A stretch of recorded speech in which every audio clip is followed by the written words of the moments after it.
Hello, FightFit family. We are live on the FightFit Podcast, episode number 3. We're here with Neil Sjostrom today, one of our favorite coaches.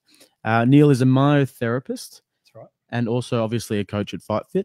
So first of all, Neil, for people like me who don't know anything about myotherapy, do you mind giving us a little bit of background as to what that is and what that entails? Yeah, sure. So the easiest way I suppose to explain it is that myo means muscle. Yep. So muscle therapy is primarily what we do. So any musculoskeletal injuries that you have, we assist in the assessment, diagnosis, and then the corrective protocols on top of that. So the most common sort of question I get asked is, are you a physio? And for most intensive purposes, we operate in pretty similar ways. So Mitchell that's here as well, operate a pretty similar way with him.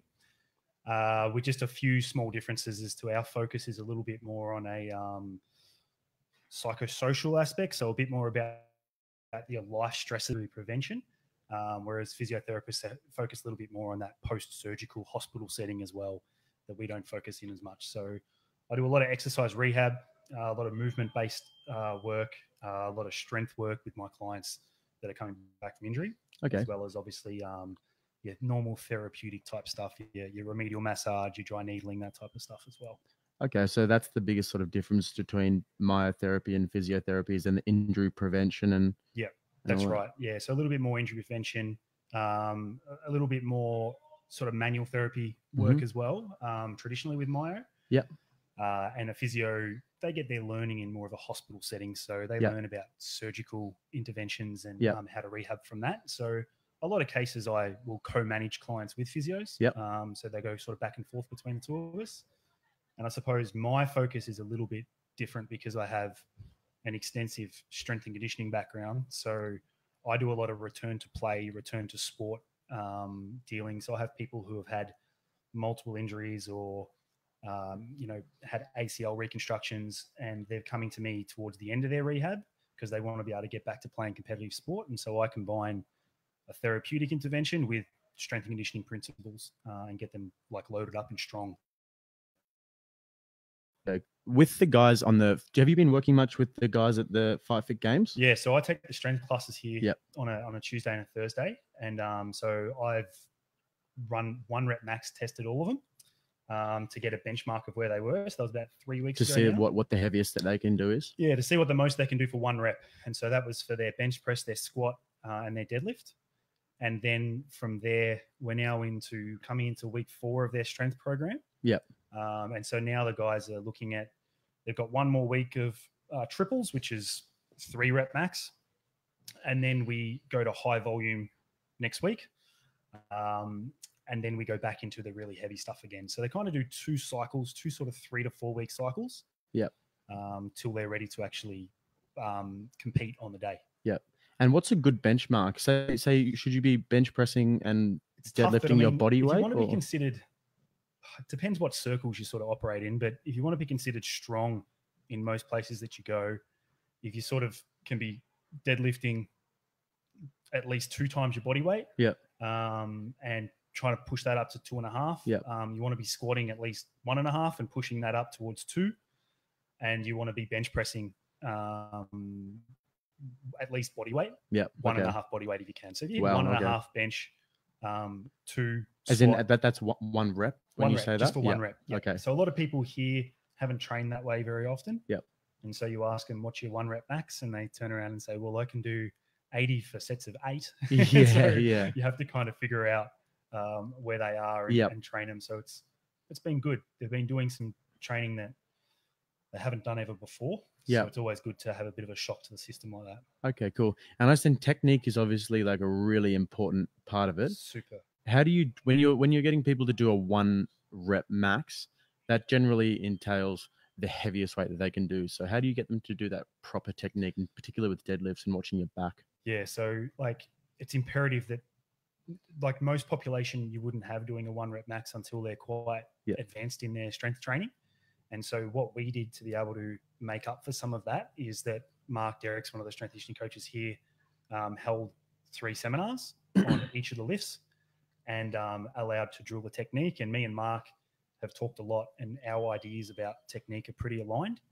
And so then we just stay consistent with our messages. And so every session, we'll always break it down and spend at least 5 to 10 minutes on the main lift and talking about technique points. And there's a lot of different drills you can do to stay tight in your lifting, to get your breathing right. And apart from that, there's rules that you have to hit in order for it to be considered a proper lift. So it has to touch the chest when it's a bench press. Yeah. You have to get your hips in line with your knees when it's a squat. You can't go up and down with the bar. It has to be one fluent motion the entire time. What do you mean up and down with the bar? So if you unrack the bar and as you're bench pressing, if you as you're pressing up, it goes down before it goes back up, that's a no lift. Okay. So there's lots of technical rules. Yeah. And so it's far more than just lifting for everything you've got. You've got to be technical and you've got to be quite dialed in. So there's a reliance on both strength and technique, definitely. And how much, when you're doing a deadlift, from my understanding of it, you're using a lot of your legs, but also at the end, you're kind of torquing your hips a little bit as well. Yeah. So deadlift is a posterior chain exercise. So meaning from your back to your glutes to your hamstrings. Yeah. And so it really relies on having a strong posterior chain. So strong booty, strong hips, strong keeping core, a strong core, keeping that up. Whereas your squat is more anterior chain. So it's more quad dominant. Yeah. So people with really big legs normally can squat quite well. Mm. And then obviously your bench press is more of an upper body exercise. But your deadlifting and your squatting allow you to be rounded from your posterior chain activation and then your anterior chain with your squat. Yeah. I think the general fear with deadlifting is that you can hurt your back doing it. So people tend to sort of be a bit like precautious of doing those deadlifts. How do you keep a strong core and really engage your back, but at the same time protect it? Yeah, so a lot of it does come down to technique. I think one of the biggest, I suppose the easiest cheats, I'd call it, in terms of getting tension through your back is being able to lock your lats in. So when you approach the bar and you grab the bar, you've got to pretend you're sort of trying to break the bar with your hands. And that really engages that. As in twist it? Yeah, as in twist it like you're going to break the bar. And that really engages your lats, which allows you to get tension through that posterior chain. That's a good one. And then also just progressively increasing your weights. Okay. Some people come in and they will go, oh, I did 100. Let me put 120 on the bar. And they don't realize they're putting 120 when you've had 100 on is a 20% jump. And that's a huge jump when we're looking at top end strength. Yep. We normally wouldn't look at more than 5 to 7% jumps when you're looking at that end. And so being a bit more progressive with your lifting, a little bit more calculated. Yeah. And following a program are keys. They really are. You can't just go hell for leather. Yeah. That's where injuries will occur. And by a program, you mean sort of structured, balanced exercises? Structured, balanced exercises, structured times of the week, making sure that you're, we'll talk soon about recovery, but making sure you're getting the right amounts of recovery and nutrition, all those sorts of things, because all of those can accumulate into injury if it's too haphazard. You can't afford just to wake up one day and say, oh, I'll do heavy deadlifts today. Yep. You need to plan it out prior. Okay. So you can give yourself the best strategy to actually perform and not get injured. So I'm not going to make this a personal sort of session for myself, but recently I've had a problem with my lower back. Yep. And I think the problem might have been that I went hell for leather and I was just like 1 or 2 weeks, get back into the weights, smash out deadlifts, smash out lots of back exercises, lots of strength exercises, and also boxing. And I think my body kind of sent me a message like, hey, slow down a little bit. I went to a physio. It wasn't neural. Luckily, the damage, it was more just sort of muscular damage. Yep. So perfect for a myo. Yeah, I'll come see you, mate. But so how can, I know you said that don't go so hard, like plan it out. That's a really good point. What would you say for somebody like me? Yeah, so whenever someone comes to me and says I hurt my back lifting or squatting or lifting in general, I always say that it's not the lifting that hurt your back. It's more the you component, not the lifting. And it's what you've done to prepare for that. And so the first thing you want to be able to do is clear mobility. So do you have hips that move the way they need to move to squat and to deadlift properly? I might push put this here. Yeah, that's okay. And then do you have ankles that move the way that they need to? And is your lower back healthy in that state? And so first off, clear all those sorts of things. And then after that, just got to make sure that your technique's correct. And that can be a really big flaw. So making sure that you're sitting back towards your heels, that your hips are up in the air high enough, that you've got a good brace in your core. So making sure all those technical things are on point. Because to illustrate that point, I prescribe deadlifts for clients that come to me in back pain. So that's the intervention. That's the therapeutic intervention to get them healthier. So when people come to me and say, "Oh, I can't deadlift because it hurts my back," I say, "Oh, that doesn't quite make sense to me. It must be the way you're deadlifting or other factors around that. Maybe the way your body moves, your hips, most other things." And so in the right environment, they're healthy. In the wrong environment, they can be damaging. So that's probably my biggest advice to you would be to make sure you're moving right in the way, in where you need to move, and to start off slow and progressively work into it with some technique, coaching, or pointers that you can help with. Yeah. Okay. So you've got those strength exercises like your deadlifts, your squats, your bench presses. How much more do you need to do to be getting a really well-rounded exercise? Because then you've got like your generic shoulder exercises and your core exercises. What are the other main ones that you need to sort of complement everything? Yeah. So to keep like probably a well-rounded athletic profile, which most people sort of aim for, you'd be wanting to get like an upper body pull exercise. So a chin up or a lat pull down, or something like a bent over row, or like ring rows, where you pull your chest up towards the bar, something like that. So something that gives you that pulling from the upper body. An overhead press, so a shoulder press is always really healthy. For the shoulders, keeps your core nice and strong also. And then all of that, like if you're doing those things right at the right intensities, you don't really need to do too much specific core work. You don't need to do like planks and sit-ups and all those sorts of things, because you can't, like, I'm yet to meet someone that can squat and can deadlift a lot that has a weak core. Like, that develops a strong core. And so I think there's sometimes an over-reliance on abdominals, and you probably see that a little bit more at FightFit as well. Especially when summer's coming around. Yeah, exactly right. And boxers like to six packs. Exactly. And so you constantly see crunches and bicycles and all those sorts of things. Whereas the reality is that strength, that core strength, is coming from hitting the bags, from moving around. Absolutely. Keeping a strong, engaged core. That's exactly right. Yeah, totally. All right, let's get into the crux of some recovery stuff now. Yeah.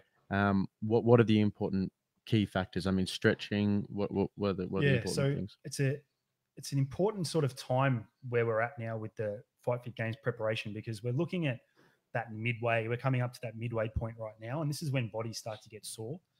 And on Thursday night, actually, we had our strength class here, and 75% of the class could barely do body weight squats at the start of the class because they were so sore. I won't say it was from Dave smashing them, but it was from Dave smashing them. And so we want to be careful that we don't overtrain at that time, because it's only going to hurt us. When we're sore, that is. That's right. And then we don't skip training altogether, because then we lose conditioning and we lose some valuable strength, and we've only got a period of time to get that in. So instead of thinking of all the ways that you can decrease training, we've got to think of all the ways we can increase recovery. And so we can go through the basics and the foundations of recovery, which people always forget them, yet they're the most obvious ones. So the number one thing to recover better is to get good quality sleep. Yeah. And so that means at least 7 hours, at least 7 hours of deep REM. So when you get into deep sleep, your body releases growth hormone, which helps it heal. So therefore, you don't have to have a reliance on, supplements and all those other things, because your body is actually regenerating itself. So number one for recovery is always going to be sleep. Sleep's going to be your master. Yeah. Number two is rehydration, especially when you've done a hard session, whether it's boxing or whether it's a conditioning circuit. You're going to sweat a lot. It can get hot at FightFit, definitely. Yeah. And you sweat a lot. So if you sweat a kilo, then you've got to think about getting a litre worth of fluids back into your body before you go to bed. Okay. So people train late at night sometimes. They'll finish their training at 7:45, and they'll have a few sips of water, and they'll go to bed. They'll wake up the next day, yet they've depleted their body of at least a litre worth of water. Wow, that's it. I never thought of it that way. Which can really take it out of them. So two basic things. I think my problem is that I like to jump on the scales the next morning. And... Exactly right. Well, you should, if you've replenished it, you should be like that osmosis effect while you're sleeping should deplete it. Yeah. And then you normally get up and have to go to the toilet anyway. So you don't really retain the water. Yep. It's just that you give your body a chance to be in a little bit, we call it homeostatic. So a little bit more of an actual proper balance to be able to recover, or else you're depleting your body, which means it can't recover properly for that. Yep. And then the last thing so sleep and hydration, really important. And the last thing is just nutrition as well. So after your bouts, after you do really hard workout, you're probably best within a half an hour window. Most literature says a half an hour, some say an hour. You want to get a meal with about 30 grams worth of carbohydrates on average. So you need to get some carbohydrates back into your body. Just for me, because can't really imagine what that looks like. What in terms of like a bowl of pasta? Yep. Is that what we're talking about? Bowl of pasta, and the perfect way to have it is that you complement that with protein. So if you had pasta with bolognese, that's a good meal because you get the minced meats, you get protein. And the some studies have shown that the carbohydrate intake actually helps carry the protein into your muscle more. So some people might be on low carb diets, or a lot of people like to go keto and not eat any carbs because they think it's the worst thing ever. Yeah. Which is fine, but you do have to understand you are depleting your body of an essential nutrient in a lot of ways, and that you may not be able to continue performing. You might hit a plateau or even go on a downhill. Yeah. Because you're depleting your body of a valuable transporter. So interesting. If you are keto, if you are, high fat and high protein and no carbs at all, then that's when I would say you probably do need some supplementation to make sure that you're not depleting your body, some amino acid type work, different supplements that you can get. Yep. Obviously from Max's, they have some good ranges to be able to not go into depletion. That's the main thing. So when you're on a keto diet, you generally, I'm going to try and sound smart here using terms, but catabolic state? Yeah. Like losing weight. Yeah. And then anabolic is when you're gaining muscle, right? Yeah. So catabolic is when your muscles are actually wasting away. Yeah. So you never want to be catabolic. Yeah. You want to be ketonic. Keto. So that's high levels of acidity within your body, but you can only get there once you're depleted of carbohydrates for a prolonged period of time. I think it's about 4 days or something to get you into true ketosis. Yeah. But you do need to be careful, because if you're in true ketosis, you have to be very careful to not overtrain, because there's every chance that you will get sort of thickening of the blood, and that there can be things that happen bad in too higher states of ketosis. So going in and out and going on the borderline of ketosis seems to be really good and beneficial for weight loss. Yep. And that's, I suppose, what most people want. Yeah. They want to lose a bit of fat. Okay. So catabolic. So cannibalic is not a word. No, cannibalic. So you're not eating yourself. Good, but unfortunately not, there's catabolic, anabolic. Okay. So, and there's ketosis. Yeah. And so anabolic is when you're gaining weight, gaining muscle. Anabolic steroids. You've heard that term. Yeah. And you can't be in both at the same time, right? No. Yeah.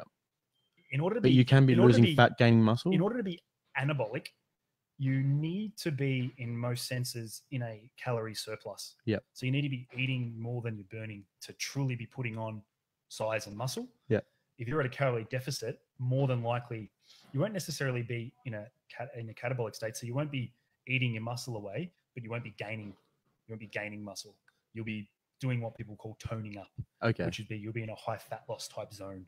Sure. And that's the principle behind intermittent fasting and all these other things, is to get your body in a fat burning zone more often, and avoiding catabolic states where you're going to be starting to eat your muscle away. So I've been actually doing intermittent fasting recently. I'm one who likes to go with the trends. Yeah. And I love intermittent fasting. Yeah. I'm a huge fan of it. So I fast from 8 o'clock at night till 12 o'clock every day. Yep. And I eat from 12 till 8 and have that 16-hour fast. Right. So just from my very basic understanding of it, so you're sort of giving your body a chance to just digest everything, and giving your body a kind of a chance to reset.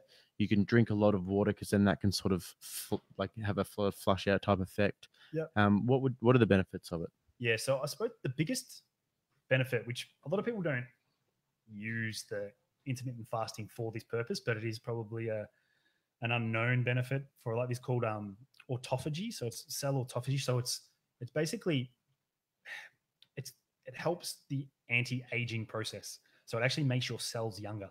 So it doesn't make you look younger as such. Well, they don't think so yet. There's not long enough studies to know. But there are studies done on mice, rats. I think there was a study done on rabbits as well. So these poor creatures are getting out being guinea pigs, and they thank you, rats. And they are showing that the same amount of period of time, their cell life is a lot longer in the people that have been in an intermittent fasting state. And so regeneration seems to be happening a little bit faster in that state, as well as the pure fact. And this is the real truth about any of these diets. When you find one that works, most of the time it's because you're not eating as much. And so with intermittent fasting, you eat in an 8-hour window, no more than an 8-hour window. So I do some days where I do a 20-hour fast. I'm only eating for 4 hours. You can't get the calories in that you normally would over 12 hours eating in a day. And so if you're getting up and having a big breakfast, okay, well, there might be 400 or 500 calories that you're eating in this big breakfast that is now gone out of your diet. It's no longer there. And you can't make if you're that trying up. to count calories and stuff. Exactly right. So like, is it the intermittent fasting that makes you lose weight, or is it the fact that you're just not eating as many calories? And that you're giving your body 16 hours to then process that as well. Right. Because it kind of does make sense, doesn't it? Because if your body, say your eating window, you're waking up at 7 a.m., you're having your breakfast at 7:30, and then you're having your dinner at 8:30. That's a 13-hour window where you're eating. Yep. Did I get that right? 13 Let's hours. just go with it. Yeah. And then you have that 9 hours to 11 hours to, math isn't my strong point, 11 hours to then let your body process it. Your body's working at a much higher rate, and your systems are working at a much higher rate than if you're giving yourself 16 hours. So it does make sense. And one of the problems is that if you're only giving yourself, let's say 12, some people would only have 10-hour windows of fasting. If you're only giving your body that time, how much of that window is made up with your sleeping? So you're inactive. So your ability to be actually move and transport these nutrients around is really diminished as well. So that might lead to disturbed sleep because you're trying to digest these things when you should be resting. So all of these things can compound, which is why I really like intermittent fasting. And the other reason I really like it is because I love food. And so I don't like to eat super clean. And so with an intermittent fasting diet, you don't have to be super strict with your diet, which suits me well. And I've got a family and 2 kids and 165 jobs. And so, I need to find something that's low maintenance for me. And so intermittent fasting works well from that state. Yeah. One of the reasons I really like it is because from about 10 a.m. till 12, that 2 hours, I'm generally hungry. I'm drinking a lot of water. And then 12 comes around, I might sort of test myself and go till 12:30 on a good day. And then I'll have a nice, decent meal. Or I might have a smaller meal, because I find that often I'm not as hungry and I can't eat as much as I would if I have a big breakfast and I'd have a big dinner the night before. I get to 12 and I'm like, all right, have a little sort of meal. And then like an hour or two later, I might have another meal. But generally I'll have 2, maybe max 3 decent meals in a day, rather than having to eat like 5 little portions. And that's why I really like it as well. And there's a lot more meals to look forward to during those times. Whereas in the intermittent fasting, you don't necessarily snack because you have your meals. Whereas if you eat over 12 hours, you snack a lot. And so that brings your calories up really high as well. And so there's all those combinations of things which help. But the good cheat though is that you can still have black coffee. Oh, Neil, I was about to ask you. I was going to tell you, mate. So you can still have a black coffee. Am I lying to myself? You can still have a peppermint tea. You can have black tea. You can have these things that have no calories in them. And they've done the studies that show it doesn't actually break the fast. It keeps you in it. So is that because the black coffee is meant to actually speed up your metabolism, or potentially, but there's just no calories in it. So it's just that you don't actually get a calorie intake. So you're all good. So it doesn't break a fast. So I can get my coffee in. So either if I'm really struggling, I'll go get a black coffee, and it normally will keep off my starvation for another hour and a half. And then I'll be like, all right, it's only half an hour till I get to midday like you. I'm all good. What's your window? Your window's midday to my window's later, because like I'll be here till night time. So sometimes I go home till 9:30. Okay. And so I'll normally eat at that time. So if I ate at 10 o'clock, I then just postpone my window all the way up to 2 o'clock. Oh, so you don't have a rigid sort of window? I'll just be whenever my last meal was. I'm going to wait 16 hours at least before I eat again. Okay. And then sometimes I get to the 16 hour and go, I think I can go another hour. Yeah. And do that. So I find that if I can get at least 4 to 5 days of a really good fast, yep, my week, I have so much more energy levels and I can see the difference. Yep. Marketably see the difference. Yep. Awesome. Nice. I'm not sure how we're going for time here, but I don't want to hold you. Yeah, we've gone over as I suspected. We're just scraping the surface, though. It's so annoying. I want to. We're gonna have to do this again in a few weeks if you're up for it, because we're literally just scratching the surface of this. We've got Mark Derrick in next week. Yep. Strength and conditioning. Perfect. But yeah, really looking forward to it. Thank you so much for coming on. So for anyone who's listening, tell them a little bit about your practice and your business. Yeah. So I work out of here at South Melbourne. So I've been a myotherapist for about 6 years. Yep. And strength conditioning coach for about 15. Yep. I'm a senior lecturer on a health science degree in the city, and so I kind of practice what I preach in those senses. Yep. I'm in South Melbourne, and my business is called Functional Therapies, and you can follow me on Facebook, Instagram, all that sort of stuff. Yep. And trying to put up content as much as possible, trying to help people get back to their sport if they've been injured, or just helping people structure a program. Yeah. So kind of like we've been talking about now, just general advice, structuring a program, getting everything in order for them to be able to recover better. Yeah. So then ultimately they can perform better because of that. And there's an enormous amount of people who need people like you to help them out in this field, especially people like me, rather than just going from week to week and be like, I'm going to do this week, and then next week I'm going to do this. That's right. Having a structure, having a balance, being able to recover. Music to my ears. Yeah, definitely. Thank you so much, Mark. You're a legend.